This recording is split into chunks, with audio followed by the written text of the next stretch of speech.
بسم اللہ الرحمن الرحیم والصلاة والسلام علی اشرف الانبیاء والمرسلین نبینا و مولانا محمد وعلی آلہ وصحبہ اجمعین اما بعد فاعوذ باللہ من الشیطان الرجیم صبغۃ اللہ ومن احسن من اللہ صبغہ ونحن لہ عابدون۔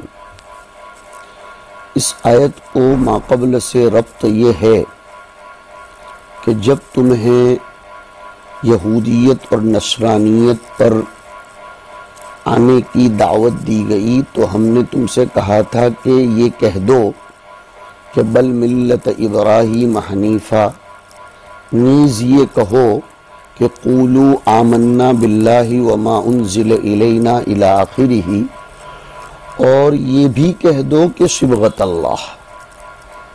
اگر تمہارے ایمان کو متزلزل کرنے کی قولاً فعلاً عملاً کوشش کی جائے، الغزو الفکری تمہارے ساتھ کھیلی جائے تو چوکنا رہو، محتاط رہو، اور ایسے لوگوں کو کہہ دو کہ صبغۃ اللہ، اللہ کی اطاعت و فرما برداری کا رنگ ہمارے رگ و ریشے میں سرایت کر چکا ہے۔ جیسے کلر اور رنگ دیوار کے ذرے ذرے میں اور دیوار پر لگائے ہوئے پلاسٹر کے ایک ایک جز میں پہنچ جاتا ہے، وہ اکھڑتا نہیں ہے، ویسے ہی اللہ کی اطاعت و فرما برداری، محمد علیہ السلام کی محبت، اللہ کی اطاعت کا جذبہ اس رنگ کی طرح ہمارے رگ و ریشے میں سرایت کر چکا ہے، وہ اتر نہیں سکتا، اور وہ رنگ بھی اللہ نے چڑھایا ہے، اللہ کا چڑھایا ہوا ہے۔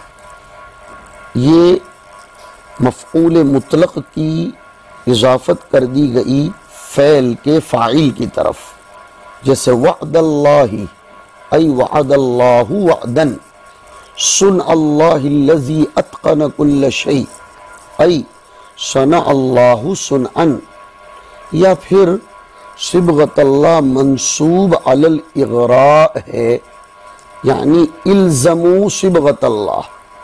اور کچھ لوگ کہتے ہیں کہ ملت ابراہیم سے بدل ہے صبغۃ اللہ۔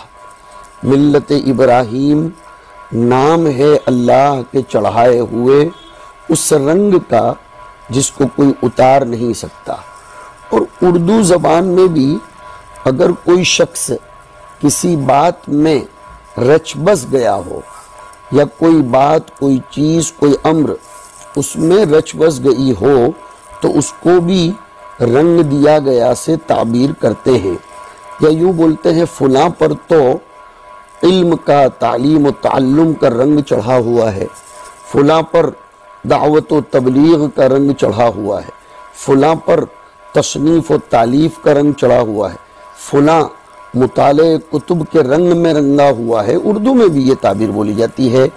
تو یہاں صبغۃ حقیقی رنگ میں نہیں بلکہ تشبیہ سے کام لیا گیا ہے، اور وجہ تشبیہ یہ ہے رچ بس جانا، سرایت کر جانا، محکم و مضبوط ہونا۔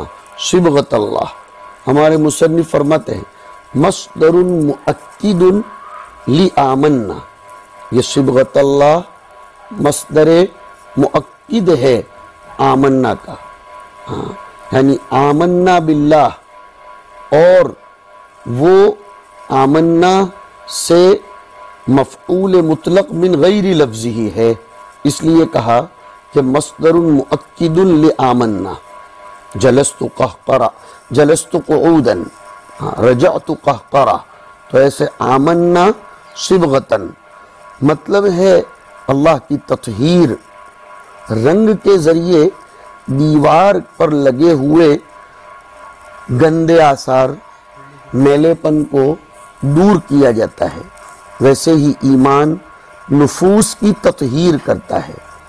اصل بات یہ بھی ہے بچوں کہ نصارہ اپنی اولاد کو پیلے کلر کے پانی میں ڈبو دیتے تھے اور اس کا نام ماء معمودیہ رکھتے تھے، اور کہتے یہ تھے کہ یہ پیلے کلر کے پانی میں ڈبونا یہ ہمارے بچوں کی تطہیر کے لیے ہے۔ جہاں ہم نے پیلے پانی میں ڈبویا کہ وہ بچہ اب سچے معنی میں نصرانی ہو گیا، تو مسلمان کو کہو کہ یہ پیلے کلر کا نام لیتے رہتے ہیں، تو تم یہ کہو کہ صبغنا اللہ بالایمان صبغتاً، ہم نے خود کلر نہیں بنایا، اللہ نے ہمیں ایمان کا کلر چڑھا دیا، اور ایسا کلر تم کیا دنیا میں کوئی نہیں چڑھا سکتا ہے، اور تم تو ایسا کلر نہیں چڑھائے گئے کہ جس کو اللہ نے چڑھایا ہو، اور نہ ہم ایسا کلر چڑھائے گئے جیسا تم پر چڑھایا گیا ہے۔ اور لفظ صبغتن مشاکلتن لایا گیا ہے، جیسے اگر کوئی شخص غرض سے اشجار کرتا ہو تو کہا جاتا ہے کہ بیج ایسے بو جیسے ہم بوتے ہیں، مشاکلتن، تو حقیقت پر محمول کرنے کی ضرورت نہیں ہے، لیکن بعض مفسرین فرماتے ہیں کہ اس کو حقیقت پر بھی محمول کر سکتے ہیں، جیسے رنگ کے آثار دیوار پر ابھر کر آتے ہیں اور دیوار کی خوبصورتی کا باعث بنتے ہیں، ویسے اطاعت حق کے آثار انسان کے خد و خال پر، اس کے اعضاء و جوارح پر خشوع، خضوع، اطاعت، تواضع، للہیت اور انابت وغیرہ کی شکلوں میں ابھر کر ظاہر ہو کر آتے ہیں۔ لہذا اب صبغتن کو اپنے معنی میں بھی رکھا جا سکتا ہے۔ عبادت کی وجہ سے وہ رنگ اور پختہ ہو جاتا ہے، اور اخلاص کی وجہ سے دوسرے رنگ کا اس پر دھبا نہیں آتا۔ صبغت اللہ مصدر مؤکد لآمنا ونصبه بفعل مقدر، اور یہ منصوب ہے ایک فعل مقدر کی وجہ سے، وہ فعل مقدر ہے صبغنا اللہ صبغتاً۔ میں نے بتلایا تھا کہ فعل کی اضافت اللہ کی طرف کرنے کے بجائے اس کے مصدر کی اضافت اس فعل کے فاعل کی طرف کر دی گئی، اور صبغت اللہ بول کر کیا مراد لیا؟ فرماتے ہیں والمراد بالصبغۃ دین اللہ الذی فطر الناس علیہ، اس سے مراد یعنی صبغت اللہ سے مراد اللہ کا وہ دین ہے جس پر اللہ نے انسانوں کو پیدا کیا۔ اب سوال ہو رہا تھا کہ دین کو صبغتن سے کیوں تعبیر کیا، تو جواب دے رہے ہیں لِظُهُورِ أَثَرِهِ عَلَى صَاحِبِهِ، مجاز کا علاقہ بیان کر رہے ہیں کہ اس رنگ کے آثار جیسے دیوار پر ظاہر ہوتے ہیں، ویسے ہی اللہ کے چڑھائے ہوئے دین کے آثار وہ انسان پر ظاہر ہوتے ہیں۔ تو دونوں کے درمیان جامع اور وجہ تشبیہ ہے تأثیر اور ظہور۔ صبغت اللہ سے تعبیر کیا فطرت اللہ کو، علاقہ ہے ظہور الاثر، دیکھو لظہور اثرہ علی صاحبہ، کہ اس دین کا اثر دیندار پر ظاہر ہوتا ہے، جیسے رنگ کا اثر یہ دیوار پر یا کپڑے پر ظاہر ہوتا ہے۔ فالصبغی فی الثوب، یہ اصل میں بتلانا چاہتے ہیں اس کلام میں استعارہ تصریحیہ اصلیہ ہے۔ وہ کس طور پر کہ ایمان کے وہ آثار جو ایک شخص کے ساتھ قائم ہو جاتے ہیں، اس کو تشبیہ دی گئی ہے اس کلر کے ساتھ جو رنگ کے ساتھ، جو رنگ اور کلر ایک کپڑے کے ساتھ لگ جائے، اور جامع ہے ظہور دونوں میں، کہ جیسے کپڑے پر رنگ ظاہر ہوتا ہے، ایمان کے آثار بھی اس شخص پر ظاہر ہوتے ہیں۔ مشبہ بہ کا نام استعارے کے طور پر لے لیا گیا۔ اس آیت میں اصل میں مومنین کو ایک بہت بڑی خوشخبری دی جا رہی ہے، وہ یہ کہ ایمان دل میں جب رچ بس جاتا ہے تو وہ اس مضبوط صبغ اور کلر کی طرح ہوتا ہے، پکا اور پختہ کلر کی طرح، جو کپڑے کے اندر رچ بس جاتا ہے، اور جیسے وہ پکا کلر کبھی بھی جدا نہیں ہوتا کپڑے سے، ایسے اللہ کا چڑھایا ہوا دین یہ انسان کے قلب سے کبھی بھی جدا نہیں ہوتا، اس لیے کہ کپڑے کے کلر سے بھی زیادہ احسن، لفظ پر غور کرو جو آگے بول رہا ہوں، اتقن اور احکم ہے اللہ کا کلر۔ لہذا ہمارے بارے میں اے یہود و نصارہ تم یہ سوچنا بند کر دینا کہ ہم ملت ابراہیمیہ، صبغ الہیہ، فطرت سے اور دین سے ہٹ جائیں گے، کبھی بھی نہیں ہو سکتا ہے۔ عجیب آیت کریمہ ہے، اس میں سبق بھی دیا گیا ہے کہ دین میں داخل ہو رہے ہو تو رنگ جاؤ اندر، ہاں آیا گیا نہیں، تھوڑا جھکا تھوڑا نہیں جھکا نہیں، کبھی گیا کبھی نہیں گیا نہیں، تمہارے رگو ریشے میں یہ رنگ سرایت کر جانا چاہیے۔ 24 گھنٹے تم دیندار نظر آؤ، 24 گھنٹے نظام شریعت پر چلنے والے نظر بھی آنے چاہیے، صرف یہ نہیں کہ دل میں تقوی ہے۔ جیسے کلر باہر ظاہر ہوتا ہے ویسے تمہارا دین تمہارے اعمال میں، تمہارے اعضاء میں، اور آگے سنو خوب، تمہارے اقوال میں، تمہارے احوال میں، تمہارے افعال میں، تمہاری عادات و اطوار میں، تمہارے تہذیب، تمہاری معیشت میں، تمہاری معاشرت میں، تمہارے معاملات میں، تمہاری تجارت و ملازمت میں، تمہاری ہیئت نشست و برخاست میں، قیام و قعود میں، سب میں یہ رنگ اور شریعت الہیہ کے آثار سنتوں کی ادائیگی کے ساتھ نظر آنے چاہیے۔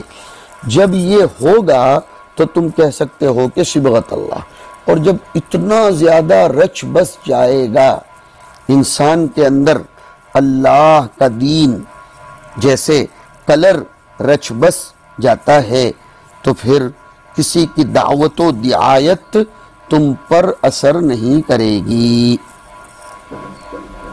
اب اگر کلر ہی پختہ نہ چڑھا ہو، کچا کچا کلر چڑھا ہوا ہو، تو پھر تو اس کو تھوڑا سا ہاتھ لگاؤ کہ اس کے پوپڑے اکھڑنے لگتے ہیں اور وہ گر جاتا ہے۔ اسی طرح یہ بات بھی ہے کہ کلر تب چڑھتا ہے اور اندر سرایت کرتا ہے جب پرانے کلر اور چونے سے دیوار کو بالکل صاف کر دیا جائے، کپڑے پر سے وہ کلر بالکل اکھیڑ دیا جائے، تب جا کر پکا کلر اندر چڑھتا ہے۔ ایک بات اور بھی سمجھ میں آتی ہے کہ کلر چڑھانے کے لیے کپڑے پر کوئی پختہ کلر چڑھانے کے لیے اس کو بھٹی میں، گرم پانی میں، گرم دیگ میں سے گزرنا پڑتا ہے۔ ویسے اللہ کے دین کا رنگ چڑھنے چڑھانے کے لیے مجاہدات، عبادات، اس کی لائن سے گزرنا پڑتا ہے۔ اس کو ایک جگہ فرمایا والذین جاہدوا فینا لنہدینہم سبلنا۔ آج کے سبق کی زبان میں ہم اس آیت کا مفہوم یہ نکالیں گے، جتنا ریاضت روحانیہ اور مجاہدہ نفسانیہ کرو گے اتنا ہی ہم اپنا کلر چڑھائیں گے۔ لنہدینہم سبلنا، وہ مفہوم بیان کر رہا ہوں۔ اب آگے فرماتے ہیں کلر تو اللہ نے چڑھایا، لہذا اس کلر کے مقابلے میں کوئی دوسرا کلر خوبصورت نہیں ہو سکتا۔ فرمایا وَمَنْ أَحْسَنُ مِنَ اللَّهِ صِبْغَةً، اللہ سے بہتر اور خوبصورت رنگ کس کا ہو سکتا ہے؟ یہ استفہام انکار کے لیے ہے، اَيْ لَا أَحَدَ، یہ بتلانے کے لیے ہی تو عبارت کو مقدر مانا گیا۔ صبغةً تمییز، اللہ سے بہتر خوبصورت کوئی نہیں ہو سکتا، یعنی اللہ کے کلر سے بہتر۔ جی ہاں، عبادت جب انسان کرتا ہے تو قلب کا رین ہٹ جاتا ہے اور پھر بندے میں ہدایت کا زین چڑھتا ہے، ہدایت کا زین، ہدایت کا رنگ چڑھتا ہے، اور وہ وضوح اور ظہور کی شکل بھی اختیار کرتا ہے۔ وَنَحْنُ لَهُ عَابِدُونَ، ہم تو اسی کے سامنے جھکنے والے ہیں، ہم اسی کے آگے عبادت کرنے والے ہیں، ہم اسی کے عبد ہیں، اب عبادت کی وجہ سے وہ رنگ ہمارا اور پختہ ہوتا چلا جائے گا۔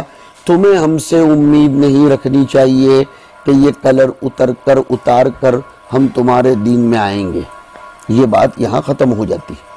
اب جب ان کی یہاں بھی نہیں چلی تو یہود و نصارہ نے اور دوسرے اعتبار سے مسلمانوں کو متزلزل کرنے کی کوشش کی، ان کے دین پر مضبوط رشتے کو ہلانے کی کوشش کی، تشکیک، تزییف کی کوشش کی۔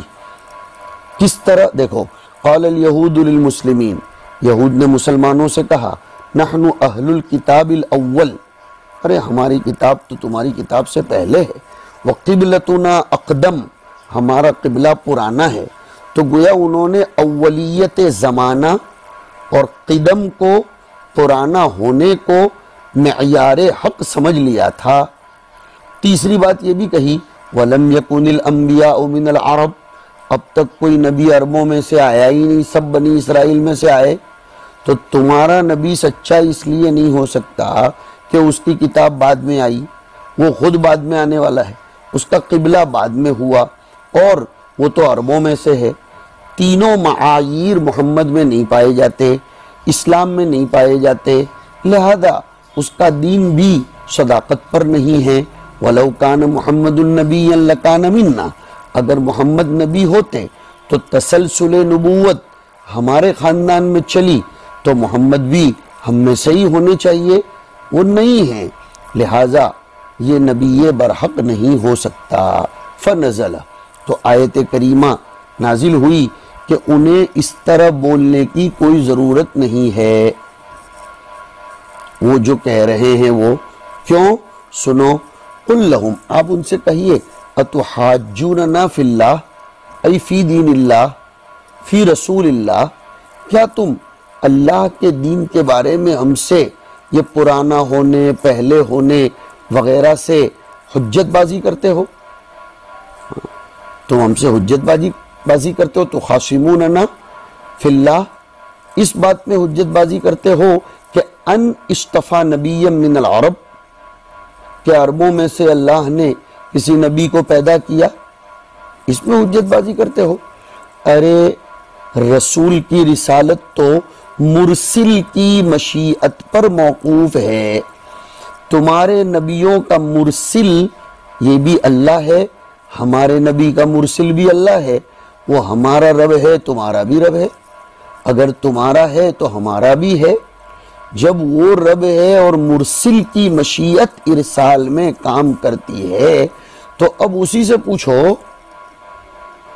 ہاں، تم مرسل الیہ کو اور مرسل کو مت دیکھو، مرسل کو دیکھو، اگر وہ تمہارا رب ہے تو ہمارا بھی تو ہے۔ فَلَهُ، تو اس کو اختیار ہے، ان یصطفی من عبادہ من یشاء، اپنے بندوں میں سے جس کا چاہے انتخاب کرے۔ جیسے بچوں میں اگر کسی ایک بچے کو باپ کبھی ترجیح دے دے، تفضیل سے کام لے، تو یہ بچہ کہہ سکتا ہے یہ باپ اگر تمہارا ہے تو میرا بھی ہے، تمہارے اکیلے کا تو ہے نہیں، تو وہ اگر تمہیں دے، مجھ کو دے، اس کی مرضی کی بات ہے۔ ہاں، اور اب مسلمان میٹھا میٹھا تھپڑ تعریض کی شکل میں لگا رہے ہیں کہ وَلَنَا أَعْمَالُنَا، ہمارے اعمال ہمارے ہیں، نجازا بہا، ہمیں اس کا بدلہ دیا جاتا ہے، وَلَكُمْ أَعْمَالُكُمْ تُجَازُونَ بِهَا، تمہارے اعمال تمہارے پاس ہے۔ ہو سکتا ہے ہمارا کوئی عمل اللہ کی نظر میں آ گیا ہو جس کی بنیاد پر ہمیں شرف سے مشرف کیا گیا ہو، فَلَا يَبْعُدُ أَن يَكُونَ فِي أَعْمَالِنَا مَا نَسْتَحِقُّ بِهِ الْإِكْرَامِ، یہ اس سے تعریض کی گئی کہ کوئی بعید بات نہیں ہمارے اعمال میں کوئی ایسی بات ہوئی ہو جس کی وجہ سے ہم قابل اکرام بنے ہوں۔ وَنَحْنُ لَهُ مُخْلِصُونَ، ہاں ہم تو اسی کے لیے دین کو خالص کرتے ہیں، ہم یہ نہیں دیکھتے نبی رسول کس خاندان سے آیا۔ نحن لہو مخلصون، مخلصون کا مفعول بھی آیا الدین والعمل دونکم، تم ایسا نہیں کرتے، تم متبع احواء ہو، اور اللہ کا دین منسوخ جو ہوا جو تمہارا تھا، پھر بھی تم اتباع ہوا کرتے ہو۔ اگر تم اس دین پر بھی چلتے تو وہ دین بھی تمہیں یہ کہتا ہے کہ دین محمدی کی پیروی کرو۔ ہمارا اخلاص اللہ کو پسند آیا ہے۔ فَنَحْنُ أَوْلَى بِالْاصْطِفَاءِ، اس لیے ہم انتخاب کیے جانے کے زیادہ حقدار ہیں۔ وَالْحَمْزَةُ لِلْإِنْكَارِ، أَتُحَاجُّونَنَا فِي اللَّهِ والا حمزہ انکار کے لیے ہے کہ تم ہمارے ساتھ ایسا محاجہ مت کرو، تمہارے لیے مناسب نہیں ہے کہ تم اس قسم کا محاجہ ہمارے ساتھ کرو۔ والحمزۃ للانکار، یہ فرمایا۔ اور کیا فرماتے ہیں؟ والجمل الثلاث احوال، اور تینوں جملے حال بن رہے ہیں اتحاجوننا کے واو سے، اور عامل اس میں اتحاجوننا ہے، تم ہمارے ساتھ محاجہ مت کرو، بنا حالے کے وہ تمہارا ہمارا دونوں کا رب ہے، یہ پہلا جملہ۔ وَهُوَ رَبُّنَا وَرَبُّكُمْ، یہ بھی حال۔ لَنَا أَعْمَالُنَا وَلَكُمْ أَعْمَالُكُمْ، یہ بھی حال۔ اور وَنَحْنُ لَهُ مُخْلِصُونَ، یہ بھی حال بن رہا ہے۔ تو تینوں جملوں پر آنے والا واو یہ حال کے لیے۔ ام بل تقولون، بلکہ بات یہ ہے کہ تم لوگ اصل میں وہ باتیں کرتے ہو جو خود کسی کے گلے نہیں اترتی۔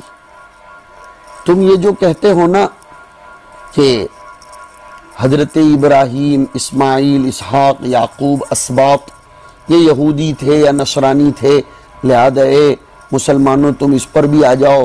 ارے یہودیت و نصرانیت تو موسیٰ و عیسیٰ کے زمانے سے ہے، ابراہیم اور اس کے ساتھ ذکر کیے جانے والے انبیاء یہ تو اس وقت تھے بھی نہیں، یا یہودیت اس وقت نہیں تھی۔ تم زیادہ جانتے ہو یا اللہ زیادہ جانتا ہے؟ ام بل سے اگر ام کی تفسیر کی جائے تو ام منقطعہ ہوتا ہے۔ تقولون یقولون، وہ کہتے ہیں، ڈائریکٹ ان سے خطاب ہے کہ تم کہتے ہو ان ابراہیم و اسماعیل و اسحاق و یعقوب والاسباط کانوا ھودا او نصارا قل لہم، آپ ان سے پوچھئے اانتم عالم ام اللہ، تم زیادہ جانتے ہو یا اللہ؟ جواب طے شدہ ہے، اللہ عالم، اللہ زیادہ جانتا ہے۔ اور اللہ نے براعت کر دی ابراہیم کی کہ نہ وہ یہودی تھے، نہ نصرانی تھے، نہ مشرک تھے۔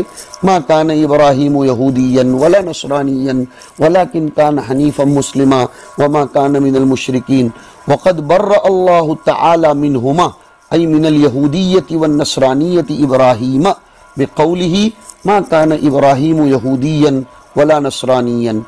تو ابراہیم و اسماعیل نہیں تھے، باقی جن کا تذکرہ آیا اس کے بعد میں کہا والمذکورون مع ابراہیم تبع لہم، اور جو ذکر کیے گئے حضرت ابراہیم کے ساتھ کون کون؟